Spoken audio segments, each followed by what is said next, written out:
नमस्कार दोस्तों, आप सभी प्यारे लिसनर का दिल से स्वागत है। दोस्तों, आज हम आपको लेकर चल रहे हैं ब्रिटिश दौर के उत्तराखंड के उस जंगल में, जो आपको बिल्कुल वहीं खड़ा महसूस कराएगी, जहां रात होते ही हवा बदल जाती है और पेड़ों के पीछे से कोई अनदेखी नजर घूरती सी लगती थी और आसपास के गांवों के लोग घरों के दरवाजे बंद करके भी चैन से सो नहीं पाते थे। तो क्या है वो रहस्य और क्यों हर रात खतरा थोड़ा और पास आ रहा था? ये सब आपको आगे की कहानी में पता चलेगा। तो दोस्तों, वीडियो को पूरा देखें और वीडियो को लाइक जरूर करें और अपने दोस्तों के साथ शेयर करें और चैनल को सब्सक्राइब करके बेल आइकन जरूर दबाएं ताकि अगला पार्ट सबसे पहले आप तक पहुंचे।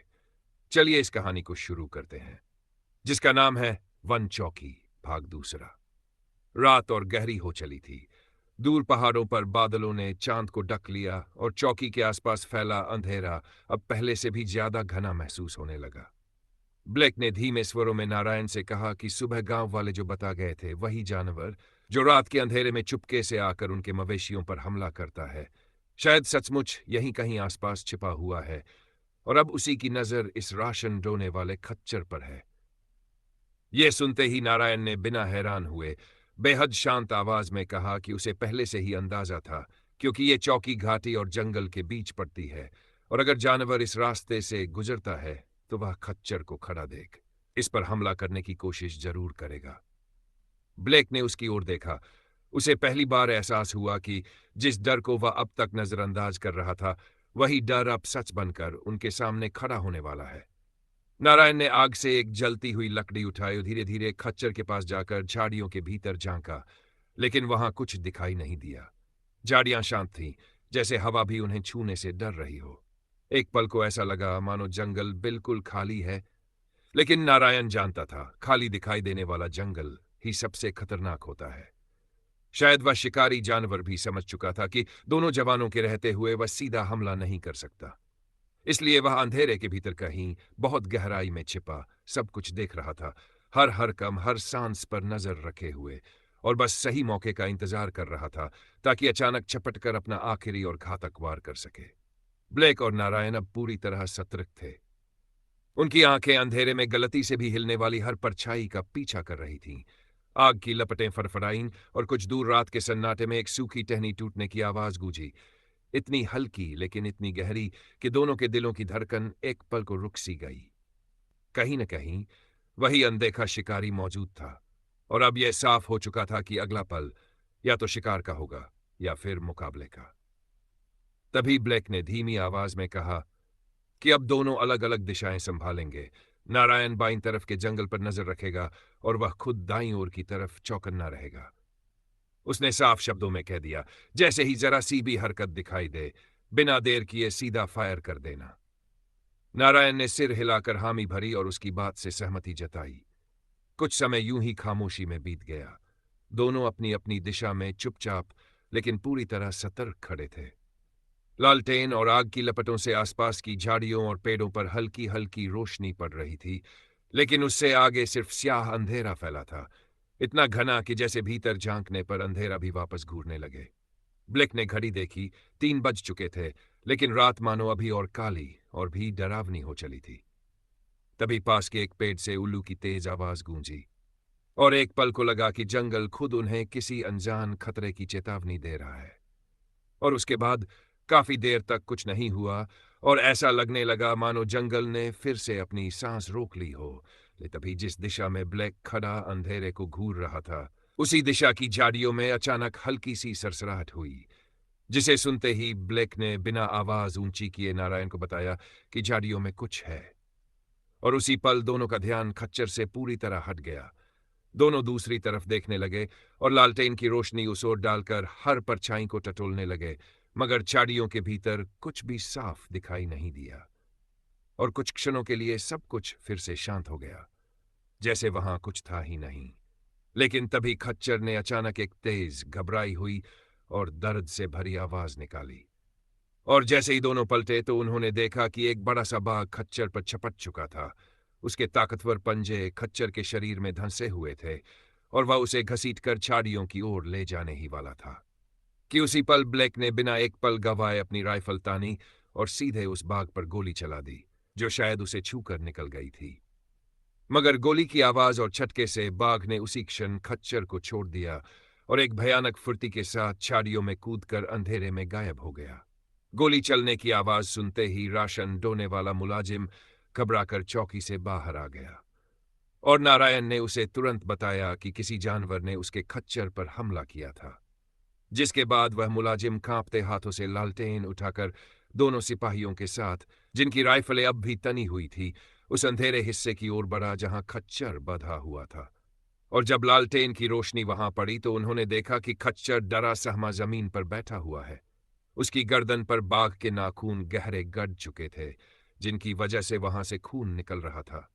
हवा में अब भी हमले की दहशत और जंगली जानवर की गंध महसूस हो रही थी, मगर झाड़ियों में अब वह बाघ कहीं नहीं था। वह जा चुका था, अपने पीछे डर, खून और आने वाली और भी भयानक रातों का संकेत छोड़कर। इसी के कुछ ही पलों बाद कहीं दूर झाड़ियों के भीतर से एक गुस्से से भरी, गहरी और भयानक गुर्राहट उभरी, जो धीरे धीरे पीछे हटती, दूर जाती महसूस हो रही थी। ब्लेक ने तुरंत फुसफुसाकर पूछा, क्या वह जानवर दिखाई दे रहा है? नारायण ने आंखें सिकोड़ी, अंधेरे को टटोला और शांत स्वर में बोला, नहीं साहब, वह दूर जा रहा है। शायद शिकार न कर पाने की वजह से हम पर अपनी नाराजगी दिखा रहा है। लेकिन ब्लेक के मन में एक बात साफ थी, जो जानवर इतनी चालाकी से पीछे हटा है, वह हार कर नहीं गया, बल्कि वह बस मौके की तलाश में है। उसके बाद पूरी रात में न तो किसी गुर्राहट की आवाज सुनाई दी, न ही झाड़ियों में किसी तरह की हलचल दिखाई दी। चारों ओर ऐसा गहरा सन्नाटा छा गया, मानो कुछ हुआ ही न हो, जैसे जंगल ने अचानक अपनी सांस रोक ली हो। ये खामोशी इतनी भारी थी कि हर पल और ज्यादा डरावनी लग रही थी। अब सुबह होने में ज्यादा वक्त नहीं बचा था, इसलिए दोनों सिपाहियों ने आग में और लकड़ियां डालकर उसे तेज कर दिया, ताकि ठंड और अंधेरे दोनों को दूर रखा जा सके। खच्चर अब डरा हुआ था। घाव ज्यादा नहीं थे, मगर फिर भी वह घबराई हुई आंखों से झाड़ियों की ओर देख रहा था, मानो वहां कोई शिकारी जानवर अब भी छिपा बैठा हो। आग की लौ के पास बैठे बैठे नारायण ने आखिर अपने मन की बात ब्लेक से कह ही दी। उसने बताया कि जब वह अंदर सोने गया था, उसी वक्त उसे अंदाजा हो गया था कि आज रात वह शिकारी जानवर जरूर खच्चर पर हमला करने की कोशिश करेगा, क्योंकि चौकी पर पहली बार कोई जानवर बांधा गया था और जंगल के शिकारी पालतू जानवरों पर हमला जरूर करते हैं। इसी वजह से वह सो नहीं पाया था, बल्कि हर छोटी बड़ी आवाज को ध्यान से सुनता रहा था। यह सुनकर ब्लैक को भी एहसास हो गया कि जंगल और उसके जानवरों को नारायण उससे कहीं बेहतर समझता है, और उसी पल उसने मन ही मन तय कर लिया कि आगे से वह हर फैसले में नारायण की सलाह जरूर लेगा। तीनों आग के पास बैठे धीमी आवाज में बातें करते रहे, और जैसे ही घड़ी ने 5 बजाए, आसमान में हल्की सी रोशनी फैलने लगी। अंधेरा धीरे धीरे पीछे हटने लगा। नारायण ने केतली में चाय बनाई और तीनों ने कुछ बिस्कुट के साथ चाय पी, ऐसे जैसे रात में कुछ हुआ ही ना हो। पूरी तरह सुबह होते ही उस मुलाजिम ने चौकी के अंदर रखा हुआ बाकी राशन उठाया और खच्चर बिल्कुल सही हालत में खड़ा था। फिर उस आदमी ने सामान खच्चर पर लादना शुरू किया। ठीक 7 बजे वह अपना खच्चर लेकर अगली चौकी की ओर निकल पड़ा। उसके जाते ही नारायण ने गंभीर स्वर में कहा कि अब उन्हें चौकी के पीछे वाले जंगल में जाकर निशान देखने चाहिए, ताकि पता चल सके कि रात में हमला करने कौन सा जानवर आया था। दोनों मिट्टी पर नजरें जमाए, धीरे धीरे आगे बढ़े और करीब 20 फुट की दूरी पर झाड़ियों और पेड़ों के पास कच्ची मिट्टी में गहरे पंजों के निशान साफ दिखाई देने लगे। ब्लैक ने उन्हें ध्यान से देखा। निशान असामान्य रूप से बड़े और गहरे थे। नारायण ने अपनी उंगली से उन निशानों का घेरा बनाते हुए बताया कि ये बाघ के पंजों के निशान हैं, बहुत भारी भरकम शरीर वाले बाघ के, जो इतनी जोर से मिट्टी में धंसे थे कि साफ पता चलता था वह काफी देर तक वहीं बैठा इंतजार करता रहा होगा। दूर से चौकी पर सतर्क खड़े दोनों सिपाहियों पर नजर रख रहा था, और जैसे उसने हमला किया और उस पर गोली चलाई गई, वो झाड़ियों में जाकर छुप गया। मगर पूरी रात दोनों सिपाहियों के पहरा देते रहने के कारण वो बाघ दोबारा हमला नहीं कर पाया, और फिर यहां से जंगल की ओर चला गया होगा। एक जगह तो उसके बैठने के निशान भी साफ दिख रहे थे। यह सब सुनते ही ब्लैक का चेहरा थोड़ा उतर गया। उसकी आंखों में छिपी घबराहट नारायण से छुपी नहीं रही। नारायण ने उसकी ओर देखा और उसी पल दोनों समझ गए कि खतरा रात भर अंधेरे में उनके बिल्कुल नजदीक था और अब तो वह सामने भी आ चुका था। दोनों सिपाही हर रोज की तरह सुबह होते ही आसपास के जंगल में पेड़ों और इलाके की जांच के लिए निकल पड़े। झाड़ियों के बीच से गुजरते हुए वे हर उस निशान को ध्यान से देखते रहे जो रात की किसी अनदेखी हलचल की कहानी कह सकता था। लेकिन दोपहर तक कोई नई हरकत नजर नहीं आई और वे वापस चौकी लौट आए। चौकी पर पहुंचते ही ब्लैक के मन में रात की घटना फिर से कौंध गई और उसने नारायण से कहा कि उन्हें बांसकोट के उस गांव में जाकर हालात का पता लगाना चाहिए। यह जानना जरूरी था कि रात वहां सब ठीक रहा या नहीं। नारायण ने भी बिना देर किए सहमति जताई कि उसके मन में भी वही शंका घर कर चुकी थी।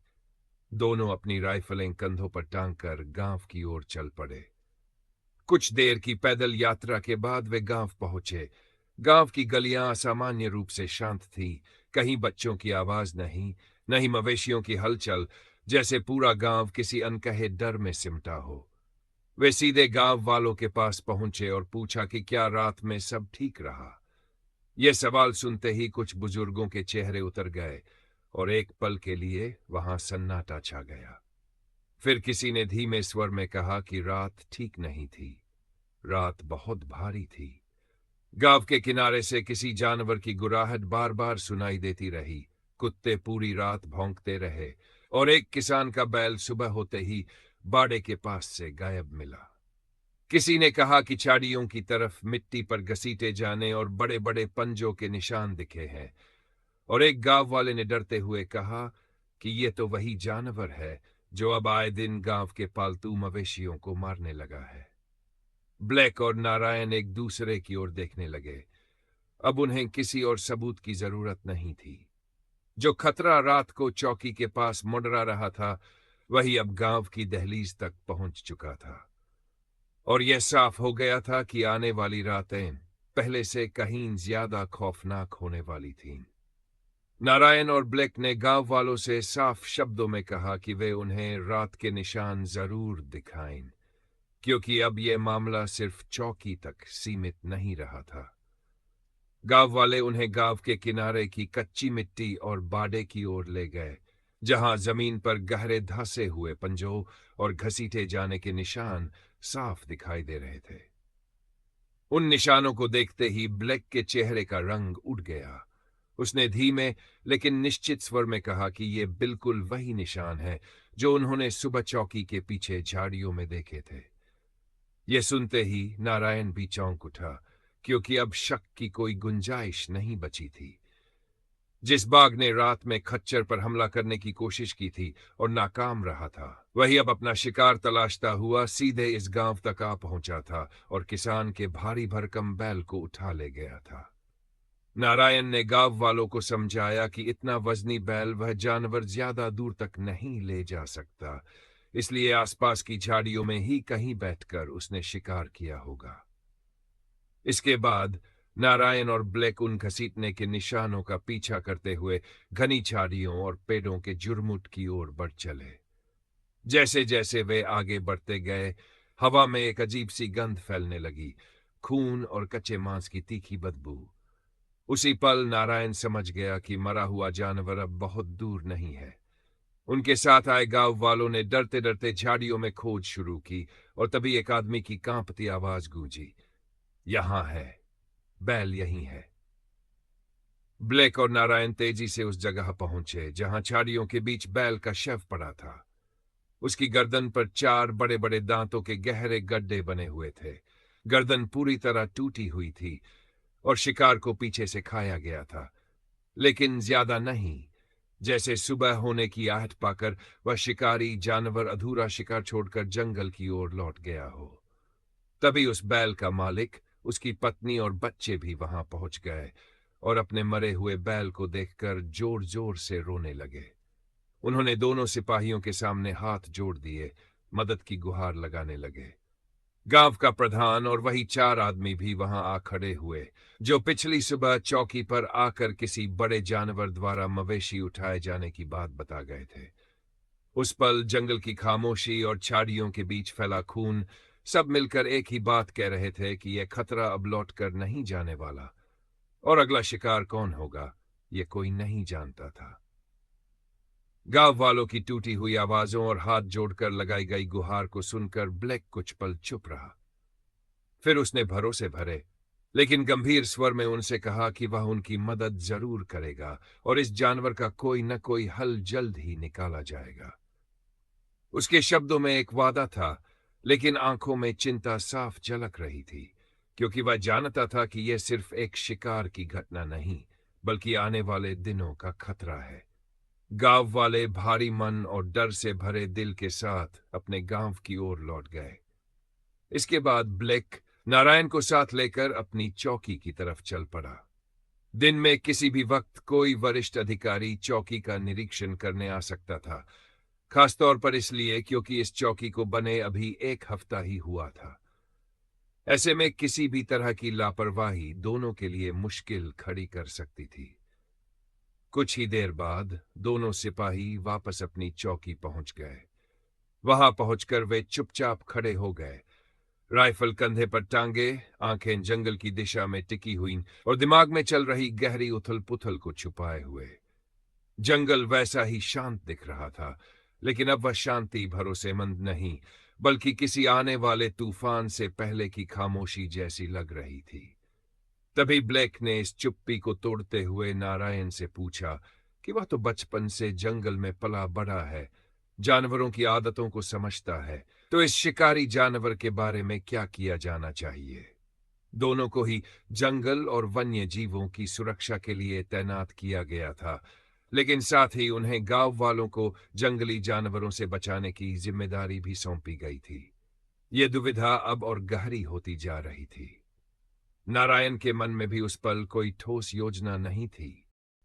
वह लगातार सोच रहा था, हर संभावना को तौल रहा था। फिर उसने धीमी आवाज में कहा कि अगर कोई बाघ एक बार पेट भरकर खा ले तो आमतौर पर वह 5-7 दिनों तक शिकार नहीं करता, लेकिन अगर उसका शिकार छोटा हो और उससे पेट न भरे तो वह अगले ही दिन फिर से शिकार की तलाश में निकल पड़ता है। उसने आगे समझाया कि जिस तरह उस जानवर ने एक पूरा भारी भरकम बैल मार डाला है, अगर उसने उसे ठीक से खा लिया होगा तो कम से कम 5-7 दिन तक वह दोबारा शिकार नहीं करेगा, लेकिन जैसे ही उसे फिर से भूख लगेगी वह फिर से इसी इलाके में शिकार ढूंढने निकलेगा। ये बात ब्लैक पहले नहीं जानता था। उसने नारायण सिंह की पूरी बात ध्यान से सुनी, समझी, और पहली बार उसे एहसास हुआ कि आने वाला खतरा टल नहीं रहा, सिर्फ कुछ दिनों के लिए रुका है। इसके बाद दोनों फिर से अपनी अपनी दिशा में निगरानी करने लगे, जंगल की ओर देखते हुए, उस मवेशी चोर शिकारी की वापसी का इंतजार करते हुए, जो अब उनके लिए सिर्फ एक जानवर नहीं बल्कि एक चुनौती बन चुका था। धीरे धीरे दिन ढलने लगा था, सूरज पहाड़ियों के पीछे सरक रहा था और उसके साथ ही ब्लैक की चिंता भी बढ़ती जा रही थी। चारों तरफ फैलती हुई सांझ की परछाइयां अब उसे पहले से कहीं ज्यादा भारी लग रही थीं। उसने गंभीर स्वर में नारायण से कहा कि यह जानवर हर गुजरती रात के साथ और ज्यादा खतरनाक होता जा रहा है, गांव वालों के लिए भी और उनके लिए भी। अगर समय रहते कोई हल नहीं निकाला गया तो हालात हाथ से निकल सकते हैं। नारायण ने कुछ पल सोचा, फिर बोला कि आज रात वे चौकसी और बढ़ा देंगे। चौकी के आसपास कई जगह आग जलाई जाएगी ताकि ज्यादा से ज्यादा रोशनी रहे और अगर वह जानवर पास आए तो अंधेरे में छुप न सके। उसने ये भी कहा कि उसे पूरा यकीन है आज रात वह शिकारी अपने मारे हुए शिकार के पास जरूर लौटेगा। ये सुनकर ब्लैक ने तुरंत सवाल किया कि अगर वे उसे देखकर शोर मचा दें, आग दिखा दें या किसी तरह डराकर भगा दें तो क्या वह मवेशियों पर हमला करना बंद कर देगा। नारायण ने धीमी और सोच में डूबी आवाज में जवाब दिया कि यह कहना मुश्किल है। हो सकता है वह डर जाए, लेकिन यह भी हो सकता है कि डरकर कुछ दिनों के लिए पीछे हटे और फिर और ज्यादा चालाक होकर लौटे। क्योंकि जो जानवर एक बार इंसानों की बस्ती के इतने पास आ चुका हो, वह आसानी से अपने रास्ते नहीं बदलता। जैसे जैसे अंधेरा गहराता गया, दोनों के मन में यह सवाल और भारी होता चला गया, क्या आज की रात सिर्फ निगरानी की होगी या फिर उस शिकारी के साथ पहली सीधी मुठभेड़ की। जंगल से उठती ठंडी हवा आग की लपटों को हिलाने लगी थी, और उन लपटों के साथ साथ दोनों सिपाहियों के दिलों में भी एक अनजाना डर कांप रहा था। कहीं न कहीं वही आंखें फिर से अंधेरे में खुल चुकी थी, और अब यह तय था कि आने वाली रात बीती रातों से कहीं ज्यादा खतरनाक होने वाली है। शाम ढलते ही नारायण ने बिना देर किए जल्दी जल्दी रात का खाना तैयार किया। जंगल की ओर बार बार नजर डालते हुए दोनों सिपाहियों ने एक साथ बैठकर खाना खाया, जैसे मन ही मन जानते हों कि असली परीक्षा अभी शुरू होने वाली है। खाना खत्म होते ही ब्लेक ने चौकी के पास आग जला दी। लपटें उठी तो उनकी रोशनी दूर दूर तक फैल गई, और झाड़ियों व पेड़ों की परछाइयां अजीब अजीब आकार लेने लगीं। इसके बाद दोनों आग के पास बैठ गए। एक की नजर जंगल की तरफ थी तो दूसरे की गांव की ओर। हर पल वे चौकन्ने थे, जैसे किसी भी क्षण अंधेरे से कुछ निकलकर सामने आ जाएगा। ब्लेक ने धीमे लेकिन दृढ़ स्वर में कहा कि अगर वह बाघ आज रात चौकी के पास आया तो उन्हें हवाई फायर करना होगा, ताकि वह डर जाए और चौकी से दूरी बनाए रखे। नारायण को भी यह बात सही लगी। उसने हामी भरी और अपनी दिशा वाले जंगल की ओर और ज्यादा सतर्क होकर देखने लगा। आग की चटकती लकड़ियों की आवाज और दूर दूर से आती रात की खामोशी दोनों मिलकर माहौल को और भारी बना रही थीं। वक्त धीरे धीरे बीतता रहा। घड़ी की सुइयां सरकती रहीं और 11 बज चुके थे, लेकिन अब तक न तो किसी गुर्राहट की आवाज सुनाई दी थी और न ही झाड़ियों में कोई संदिग्ध हरकत दिखी। ये चुप्पी सामान्य नहीं लग रही थी। दोनों जानते थे कि आज उस बाघ के पास पहले से ही एक शिकार मौजूद है, इसलिए मुमकिन था कि वह सीधे उसी जगह गया हो जहां उसने अपना शिकार छोड़ा था। फिर भी यह सन्नाटा उन्हें चैन नहीं दे रहा था, क्योंकि जंगल में सबसे खतरनाक पल वही होता है जब सब कुछ असामान्य रूप से शांत हो जाता है। हेनरी ब्लैक ने दूसरी दिशा की ओर मुंह किए खड़े नारायण सिंह से धीमी आवाज में पूछा कि क्या उसे कुछ दिखाई दिया, तो नारायण ने बिना नजर हटाए जवाब दिया, नहीं साहब, अभी तक तो कुछ भी नहीं। रात अब पूरी तरह ठंडी हो चली थी। पहाड़ों से उतरती ठंडी हवा तेजी से बहने लगी थी, जिससे आसपास की झाड़ियां सरसराने लगीं और अंधेरे में उनकी परछाइयां अजीब सी हरकत करती महसूस हो रही थीं। कभी कभी इस गहरे सन्नाटे को कहीं पास बैठे उल्लू की तेज और कर्कश आवाज चीर देती, जो पल भर के लिए दोनों सिपाहियों की नसों में सिहरन दौड़ा जाती। तभी अचानक गांव की दिशा से एक हल्की सी गुर्राहट सुनाई दी, इतनी साफ कि ब्लैक और नारायण दोनों ने एक साथ सुन ली। दोनों ने तुरंत एक दूसरे की ओर देखा। बिना कुछ बोले ही समझ गए कि यह आवाज मामूली नहीं थी। नारायण ने बहुत धीमे स्वर में कहा कि वह अपने शिकार के पास पहुंच चुका है और शायद अब उसे खा रहा होगा। दोनों उसी दिशा की ओर मुंह किए खड़े रहे, कान लगाकर दोबारा किसी आवाज का इंतजार करते रहे, लेकिन वह गुर्राहट फिर सुनाई नहीं दी। ब्लैक के मन में एक अजीब सी तसल्ली आ गई कि जो जानवर शिकार कर चुका है, अगर वह पेट भर ले तो शायद कुछ दिनों तक किसी और मवेशी पर हमला न करे। इसी सोच के साथ उन्होंने आग में और लकड़ियां डाल दी और पूरी रात चौकन्ने खड़े रहे।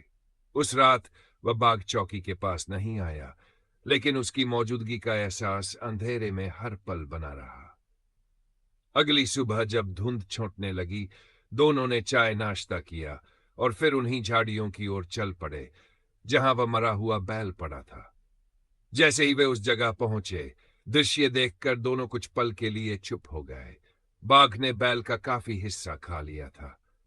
मिट्टी पर पंजों के गहरे निशान थे, घसीटने के चिन्ह साफ दिख रहे थे और 4 बड़े दांतों के गड्ढे अब भी गर्दन पर जमे हुए थे।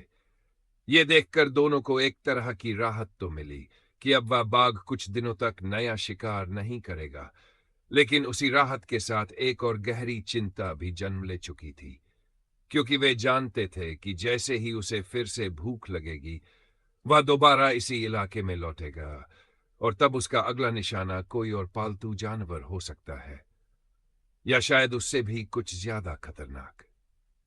अब उनके लिए यह साफ हो चुका था कि अगर आगे कोई बड़ा नुकसान होने से रोकना है तो उन्हें पहले से पूरी तैयारी करनी होगी, क्योंकि जंगल ने अपनी चाल चलनी शुरू कर दी थी और यह कहानी अभी खत्म नहीं हुई थी, बल्कि असली खतरा अब धीरे धीरे सामने आने वाला था। इसके बाद ब्लैक और नारायण ने रोज का एक नियम बना लिया। हर सुबह वे चौकी से निकलकर गांव की ओर जाते और गांव वालों से पूछते कि कहीं कोई मवेशी तो गायब नहीं हुआ, कहीं रात में कोई अजीब आवाज या गुर्राहट तो नहीं सुनाई दी।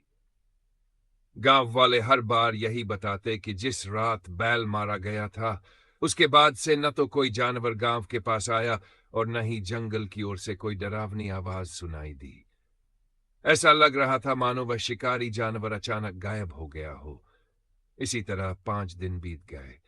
दिन शांति से गुजर रहे थे, लेकिन यह शांति दोनों सिपाहियों को असहज कर रही थी, क्योंकि जंगल की शांति अक्सर तूफान से पहले की होती है। छठे दिन की शाम ढलते ढलते नारायण ने गंभीर स्वर में ब्लैक से कहा कि अब हालात बदलने वाले हैं। उसने समझाया कि अगर वह बाघ पेट भर चुका था तो 5-6 दिन तक शांत रहना स्वाभाविक है, लेकिन अब वह समय पूरा हो चुका है। अब आने वाली हर रात उसके लौटने की पूरी संभावना है। नारायण ने साफ कहा कि अगर इस बार वे इंतजार करते रहे और मौका चूक गए तो अगला शिकार फिर किसी गांव वाले का मवेशी हो सकता है, या उससे भी बदतर कुछ। इसलिए आज रात उन्हें चौकी पर खड़े रहकर पहरा देने के बजाय किसी पेड़ पर बैठकर उसका इंतजार करना होगा।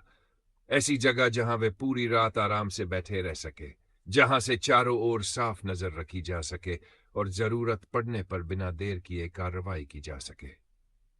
नारायण ने गांव के पास खड़े कुछ पुराने और ऊंचे पेड़ों की ओर इशारा किया और बताया कि उनमें से एक पेड़ ऐसा है जिस पर आसानी से मचान बनाई जा सकती है। वहां से गांव का रास्ता, झाड़ियां और जंगल की सीमा सब साफ दिखाई देता है। अगर वह बाघ फिर से शिकार की तलाश में निकलेगा तो उसे इसी रास्ते से आना होगा।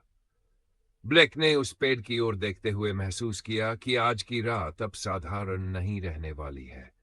ये इंतजार सिर्फ समय काटने का नहीं, बल्कि जंगल की सबसे खतरनाक चाल का सामना करने का इंतजार होगा, जहां जरा सी चूक किसी की भी जिंदगी भारी पड़ सकती थी। और उसी पल दोनों समझ चुके थे कि यह सिर्फ पहरा नहीं, बल्कि जंगल के सबसे खतरनाक शिकारी का इंतजार है। कहीं अंधेरे में वही आंखें खुली हुई थीं और अगली रात कुछ बड़ा होने वाला था।